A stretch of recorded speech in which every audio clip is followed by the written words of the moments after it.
හරි. ඊළඟට එනවා මේ ඇපටයිට් නේ සෝරි ෆොස්ෆේට් නිෂ්පාදනය අ, තුන්වෙනි කර්මාන්තය වශයෙන් අපේ තියෙන්නේ.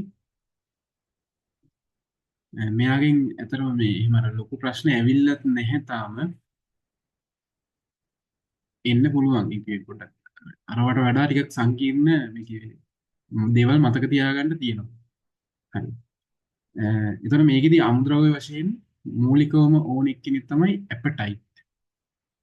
ලංකාවෙත් තියෙනවා. ඒක නිසාම වෙන්න ඇති මේක මේ පාඩමට දාන්න ඇත්තෙත් ඇපටයිට් කියන එක ලංකාවෙත් තියෙනවා.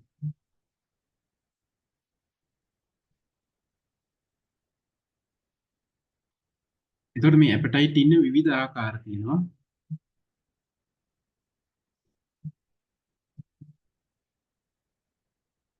මේ තියෙන මේ ආකාර ඒ වගේ ආකාර තුනක්. මේ ඔක්කොම ඇපටයිට්. මේ ආකාර තුනක්. මේ ආකාර තුනෙන් එකක් හෝ තියෙන්න ඕනේ වැඩේ කරගන්න නම්. ඊට පස්සේ ඊට අමතරව අපිට අවශ්‍ය වෙනවා මේක මෙයාගේ ද්‍රාව්‍යතාව වැඩි කරගන්න මේ පල්ලෙහා තියෙන ද්‍රව්‍ය වලින් එකක්. එක්ක H2SO4 ඒ කියන්නේ සල්ෆියුරික් අම්ලය, H3PO4 ඒ කියන්නේ ෆොස්ෆරික් අම්ලය, Na2CO3 sodium carbonate, sodium hydroxide, එහෙමත් නැත්නම් සර්පන්ටයින් MgSiO4. ඔය කට්ටියකින් එකක් අවශ්‍යම වෙනවා. ඊට පස්සේ දීලා තියෙනවා මේ ශාක වර්ධනයට අවශ්‍ය ෆොස්ෆරස් සංයෝග ලබා දීම පිණිස ෆොස්ෆේට් පොහොර නිෂ්පාදනය කරනවා. ඒතකොට ෆොස්ෆේට් පොහොර ඇත්තටම අවශ්‍ය වෙන්නේ ශාක වලට අවශ්‍ය ෆොස්ෆරස් කියන සංයෝගය ලබා දීම සඳහා. ඒක වෙන මොකෙකටවත් අවශ්‍ය වෙන්නේ නැහැ. ෆොස්ෆේට් පොහොර නිෂ්පාදනය කරන්නේ ෆොස්ෆරස් සංයෝගය ලබා දීමට. ක්‍රියාවලියේ අමුද්‍රව්‍ය ලෙස ඇපටයිට් කණිජය යොදා ගනු ලැබේ. මේකෙදි අමුද්‍රව්‍ය ප්‍රධානම අමුද්‍රව්‍ය තමයි ඇපටයිට්. ෆොස්ෆරස් තියෙන ප්‍රධානම අමුද්‍රව්‍ය තමයි ඇපටයිට්. ඇපටයිට් සංයුතිය අනුව ආකාර තුනක් තියෙනවා. ආකාර තුනක්. මෙන්න මේ තුන් දෙනා මතක තියෙන්න ඕනේ. පළවෙනි එක තමයි ක්ලෝරෝ ඇපටයිට්. ඇපටයිට් තුන් දෙනාගෙම තියෙන විදිහ එකයි. හැඩේ එකමයි බලන්න මේ තුන් දෙනාගෙම සමීකරණ බැලුවොත් Ca කැල්සියම් ල 5යි PO4 ල 3 දෙනයි අර අගට එක් වෙන එක්කෙනා තමයි වෙනස් වෙන්නේ. අර අගට මම x කියලා දාපු තැනට එන එක්කෙනා තමයි තුන් දෙනාගේ වෙනස් වෙන්නේ. ඒකට අනුව තමයි තුන් දෙනාගේ නම් තුන ඇවිල්ලා තියෙන්නේ. ඒතර පළවෙනි එකේ තියෙන Cl x වෙනුවට. ඒතර ඒකට කියනවා ක්ලෝරෝ ඇපටයිට් කියලා. දෙවෙනි එක තමයි ෆ්ලෝරෝ ඇපටයිට්. එයාගේ අර x වෙනුවට තියෙන්නේ F අකුර. ෆ්ලෝරීන් තියෙන්නේ. ඊට පස්සේ ඒ x අකුර වෙනුවට OH එකක් ආවොත් එහෙම යාට කියනවා හයිඩ්‍රොක්සි ඇපටයිට් කියලා. හයිඩ්‍රොක්සි ඇපටයිට්. ඔය තුන් දෙනා තමයි මතක තියෙන්න ඕනේ. ඔය තුන් දෙනාගේ සමීකරණ තුනත් මතක තියෙන්න ඕනේ. සූත්‍ර තුන. ක්ලෝරෝ ඇපටයිට්, ෆ්ලෝරෝ ඇපටයිට් සහ හයිඩ්‍රොක්සි ඇපටයිට්. මම හිතන්නේ සමීකරණ තුන මතක තියාගන්න ලේසි. Cl ෆ්ලෝරීන් OH එකතු වෙන එක වෙන්නේ තුන් දෙනාගෙම. එතන මෙයාලා පොදුවේ හැඳින්වීමට මේ Ca5PO43 X කියන එක පාවිච්චි කරනවා. මේව පාවිච්චි කරන්න පුළුවන්. ලංකාවේ එප්පාවල හා රිදීගම ප්‍රදේශවල ඇපටයිට් හමු එකත් වැදගත්. එප්පාවලයි රිදීගමයි. එප්පාවල තියෙන්නේ මේකේ ෆ්ලෝරෝ ඇපටයිට් එකයි ෆ්ලෝරෝ ඇපටයිට් එකයි. ඔය දෙකම තියෙනවා. රිදීගම තියෙන්නේ ක්ලෝරෝ ඇපටයිට් එක. ප්‍රදේශවල හමු වෙනවලු. නමුත් මෙම ඇපටයිට් හි ජල ද්‍රාව්‍යතාව ඉතා අඩු වගේක පවතිනවා. කියන්නේ මේ දැන් ඇත්තටම මේ ඇපටයිට් ගත්තොත් එයාගේ ෆොස්ෆරස් තියෙනවා. ඒ වුණාට ඒක කෙලින්ම පසට දැම්ම කියලා අර ශාක වලට අවශෝෂණය කර ගැනීම හැකියාවක් නැහැ. හේතුව යාලා ජලයේ දිය වෙන්නේ නැහැ. වැඩි හොඳට ජලයේ දිය වෙන්නේ නැහැ මේ ඇපටයිට්. ඒක නිසා යාලා ජලයේ දිය කරගන්න පුළුවන් අයන බවට පත් කරලා ඉන්න වෙනවා. ඒකයි මේ කියලා තියෙන්නේ. පොහොරක් ලෙස ඇපටයිට් ඍජුව යොදලා වැඩක් නැහැ. ඒ නිසා ඇපටයිට් කුඩු කරලා එයාගේ ද්‍රාව්‍යතාව වැඩි කරන්න ඕනේ. ඒකට අම්ල එක් කිරීම කරනවා. අම්ල විතරක් නෙවෙයි ඉස්සරහට අපි කතා කරනවා කොහොමද ද්‍රව්‍යතාව වැඩි කරගන්නේ කියලා වෙන වෙන ද්‍රව්‍ය තියෙනවා. පියවර කිහිපයක් තියෙනවා. ආකාර කිහිපයක් තියෙනවා ද්‍රව්‍යතාව වැඩි කරගන්න. මේකෙන් හදන ප්‍රධාන පොහොර වර්ග දෙකක් තියෙනවා. මේ අපටයිට් වල ද්‍රව්‍යතාව වැඩි කරන එකට තමයි මේ පොහොර නිෂ්පාදනය කියලා කියන්නේ. මෙහෙම ද්‍රාවිතාව වැඩි කරලා හදන පොහොර වර්ග ප්‍රධාන දෙකක් තියෙනවා. එකක් තමයි සිංගල් සුපර් ෆොස්ෆේට් SSP කියලා නම් කරනවා. Single super phosphate. එයාව ගන්න H2SO4 නැත්නම් HCl මිශ්‍ර කරලා ගන්නවා. ඊට පස්සේ එයාගේ P2O5 ප්‍රතිශතය බැලුවොත් එහෙම 16%. කියන පොඩ්ඩක් අඩුයි. මේ ට්‍රිපල් සුපර් ෆොස්ෆේට් එක ගත්තොත් එයාව හදන්නේ H3PO4 දාලා එයාගේ P2O5 ප්‍රතිශතය 48%ක් වෙනවා. අර වගේ තුන් ගුණයක්. ඒක නිසා තමයි ට්‍රිපල් කියලා දාලා තියෙන්නේ. අරක සිංගල් මේක ට්‍රිපල් සුපර් ෆොස්ෆේට්. ඒවා මතක තියෙන්නත් ඕනේ. මෙයාට TSP කියලා කෙටියෙන් හඳුන්වනවා. එතකොට ඊට පස්සේ තියෙනවා නමුත් ලංකාව තුළ මෙම අම්ල නිෂ්පාදනය සිදු නොවන බැවින් වෙනත් විකල්ප ක්‍රම ඔස්සේ පොහොර නිෂ්පාදනය සිදු කරනවා. දැන් මේ H3PO4 සහ H2SO4 ලංකාවේ නිෂ්පාදනයක් නැති නිසා ඒවා පිටරටින් ගෙනල්ලා එහෙම හදන්න ගියොත් ඒක පාඩුයි. ඒක නිසා ලංකාවේ තියෙන පාවිච්චි කරලා හදන්න තමයි මෙතනදී මේ ආකාර තුනක් තියෙනවලු. පළවෙනි ක්‍රමය තමයි අර මං කිව්වේ මේ අර අපි කලින් කතා කරපු ක්‍රමවේදය. ඒ කියන්නේ අම්ලයක් දාලා පොහොර හදන එක. ඒ අම්ලේ විදිහට දාන්න පුළුවන් අම්ල තුනක් තියෙනවා මෙතන දීලා H2SO4 HCl HNO3 sulphuric hydrochloric හෝ නයිට්‍රික් කියන අම්ල තුනෙන් කැමති එකක් දාන්න පුළුවන්. ඒතර මේගොල්ලෝ දාපුවාම හැදෙන වෙන ප්‍රතික්‍රියාවත් මෙතන දීලා තියෙනවා ප්‍රතික්‍රියා ටික. අම්ලයක් දාපුවාම මම එකක් පැහැදිලි කරන්නම් මේකේ හැදෙනවා පළවෙනියටම දාන්නේ H2SO4. ඒතර මේ තියෙන ඇපටයිට් ලියා ගන්න පුළුවන් වෙනවා දැන් PO4 ලා 3 දෙනයි X මම පොදුවේ අපි දාලා තියෙන්නේ ඊට පස්සේ ඔකට ප්‍රතික්‍රියා කරන්න දානවා H2SO4 දාලා තිබ්බහම මේකෙන් අපිට ලැබෙනවා CaH2PO4 twice calcium sulfate සහ අපි මේ ගත්ත x කියලා ගත්තේ කවුද? ඒකට අනුව මේ අග කැල්ල වෙනස් වෙනවා hx කියලා. මේගොල්ලොන්ගේ ස්ටොයිකියෝමිතිය ගත්තොත් එහෙම 2ට 7ට 3ට 7ට 2 2ට 7ට 3ට 7ට 2 මේ මතක තියාගත්තන ලේසි ආයතන ඇතුළත කර කර ඉන්න අවශ්‍ය නැහැ. මේ තුන් දෙනාම සමීකරණ තුනම මතක තියාගන්න ඒගොල්ලොන්ගේ අංකත් එක්කම පොලේක දෙතුන් පාරක් ලියනකොට ඔක මතක හිටිනවා.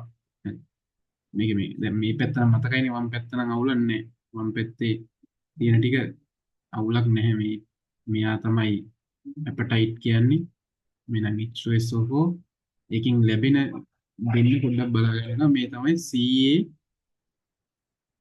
CaH2PO4 twice එකයි CaSO4 එකයි ඔය තියෙන සල්ෆේට් නැත්නම් සල්ෆියුරික් අම්ල පාවිච්චි කරොත් හැදෙන එක එතකොට සල්ෆියුරික් නැතුව අපි මෙතෙන්දි මේ ඇපටයිට් වලටම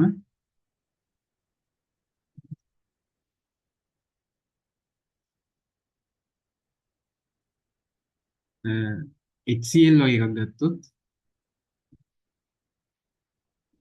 වෙනසකට කියලා වෙන්නේ මෙතන හැදෙන view එකමයි මෙයා එකමයි CaH2PO4 twice එයා එකමයි මෙතන හැදෙන එක වෙනස් වෙනවා Ca මෙන්න මේකේ අග කෑල්ල තමයි සෙට් වෙන්නේ මේ අම්ලයේ අග කෑල්ල H ලා ගියාම ඉතුරු වෙන කෑල්ල මේකේ තියෙන Cl කෑල්ලනේ ඒක නිසා මෙතනදී CaCl twice කියලා එන්න ඕනේ හේතුව මෙතන Cl ගේ සංයුජතාව එකයි Cl ගේ සංයුතියතාවය 1යි.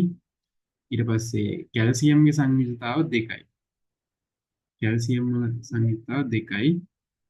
එතකොට මොකද වෙන්නේ? දෙන්නගේ සංයුතියතාව මාරු වෙලා තමයි සූත්‍රයට එන්න ඕනේ. එතකොට කැල්සියම්ට 1 කියලා එන්න ඕනේ. ක්ලෝරින්ට 2 කියලා එන්න ඕනේ. හරි. ඒ අනුව තමයි CaCl2 කියලා ආවේ. දැන් අවසාන කොටස වශයෙන් එන්න ඕනේ අර විදියමයි HX කියලා එන්න. මම උදාහරණයක් විදිහට කිව්වොත් අපි හිතමු මෙතන ඇපටයිට් විදිහට පාවිච්චි කරා කියලා ක්ලෝරෝ ඇපටයිට්. එහෙනම් හැදෙන්න ඕනේ මේ පැත්තේ ඉන්නේ PO4 ට්‍රයිස් එතන ක්ලෝරෝ ධන HCl වලින් හැදෙනවා CaH2PO4 twice ධන CaCl2 ධන මෙතන HX වලට එන්න ඕනේ දැන් HCl කියලා. මොකද මෙතනදී දාපු X ට දාපු එක නම මෙතනදිත් X ට දාන්න ඕනේ. හරි. ඔතනදී හිතන්න OH තිබ්බා කියලා. Ca5PO4 thrice OH. OH තිබ්බනම් වෙන්නේ මෙතන මේ ටික එහෙමමයි.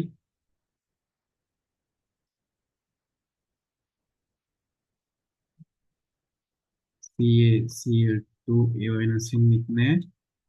මේ අග කෑල්ල H එනවා ඊට පස්සේ X එකට එන්න ඕනේ OH කියලා. එතන මේ තියෙන්නේ කවුද එතන? මේ HOH කියලා එකක් නැහැ. මේක වෙනුවට අපි ලියන්න ඕනේ H2O. ජලය හැදෙනවා. හරි. ඒක විතරක් පොඩ්ඩක් වෙනස් වෙනවා. අර HOH කියලා ලියන්නේ නැහැ. HOH නෙමෙයි H2O කියලා ලියන්නේ. හරි. එච්චරයි වෙනස කරන්නේ. එතකොට මේකයි පොදුවේ කිව්වොත් කතාව මේ පැත්තේ තියෙන ටික අවුලක් නැහැ. මේ පැත්තේ තියෙන්නේ ඇපටයිට් කොහොමත් මෙතෙන්ට දාන්නේ අම්ලයක්. මේ අම්ලය අණුව තමයි මෙයා තීරණය වෙන්නේ. එයා තීරණය වෙන්නේ අම්ලය. අම්ලයේ සල්ෆේට් නම් තියෙන්නේ එතනත් කැල්සියම් සල්ෆේට්. අම්ලයේ ක්ලෝරයිඩ් නම් තිබ්බේ එතන කැල්සියම් ක්ලෝරයිඩ්. අම්ලයේ නයිට්‍රේට් නම් තියෙන්නේ කැල්සියම් නයිට්‍රේට්. නයිට්‍රේට් වලත් ට්වයිස් ඉන්නේ. මේ මුල කෑල්ල වෙනස් වෙන්නෙම නැහැ. මුල මෙයා නියතයි. මෙයා හැමෝගෙම එකමයි. එයා වෙනස් වෙන්නෙම නැහැ. ඊට පස්සේ අර අග කෑල්ල වෙනස් වෙන්නේ මෙතන තියෙන එක්කෙනා. ඇපටයිට් වර්ගය අනුව තමයි අග කෑල්ල තියෙන්නේ. මෙයා අනුව තමයි මෙයා තියෙන්නේ. අම්ලය අනුව තීරණය වෙන්නේ මැද කෑල්ල. ඒ විදිහට තමයි යන්නේ. ඔක මේ කොලයක දෙතුන් පාරක් ලියනකොට ඔක මතක හිටියේ. මෙලෙස අම්ල භාවිතයෙන් පොස්පේට් පොහොර නිෂ්පාදනය පූර්ණ අල්පාම්ලනය නම් වේ. එසේම අවශ්‍ය ප්‍රමාණයට වඩා අඩුවෙන් අම්ල භාවිතයෙන් පොහොර නිපදවීම පාර්ශ්වික අල්පාම්ලනය කියලත් හඳුන්වනවලු. ඒ කියන්නේ අවශ්‍ය ප්‍රමාණයටම දාන එක පූර්ණ අල්පාම්ලනයයි භාගයක් විතරක් පොඩ්ඩක් විතරක් දාන එක පාර්ශ්වික කියලායි හඳුන්වනවා. මෙහිදී සෑදෙන පොහොරවල Ca+ අයනක් තියෙනවලු. Ca+ අයන දැන් මෙතන හැදින එකේ තියෙනවානේ. Ca+ අයන තියෙනවා. ඒක නිසා පොඩි ජල ආකර්ෂක බවක් ලැබෙනවා. මේ Ca+ අයන ජලයට කැමති. ඒක නිසා ජලය උරා ගන්න පුළුවන් මේ පොහොර. ඒක වළක්වන්න මේ ඇමෝනියා ලවණ මේ පොහොර වලට කලවම් කිරීමක් සිද්ධ කරනවා. ඊට පස්සේ තියෙනවා අපේ දෙවැනි ක්‍රමයේ විදිහට දෙවැනි ක්‍රමය Na2CO3 සමග සෙල්සියස් 900ට රත් කිරීම.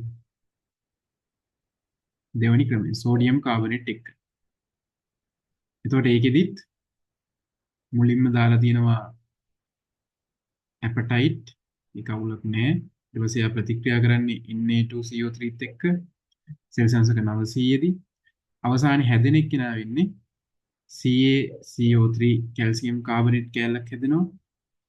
CaNaPO4 කෑල්ලක් හැදෙනවා.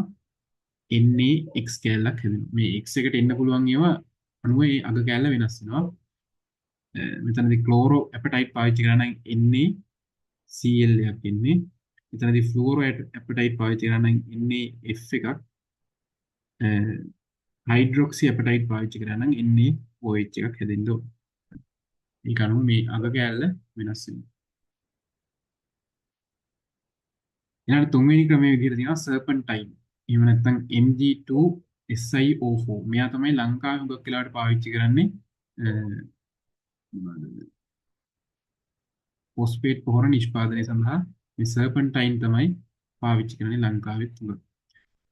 සෙල්සියස් එක 1200 විතර රත් කරන්න ඕනේ. ඒතකොට MgSiO4 දාලා රත් කරන්න ඕනේ. ඇපටයිට් මේ ඉන්නේ.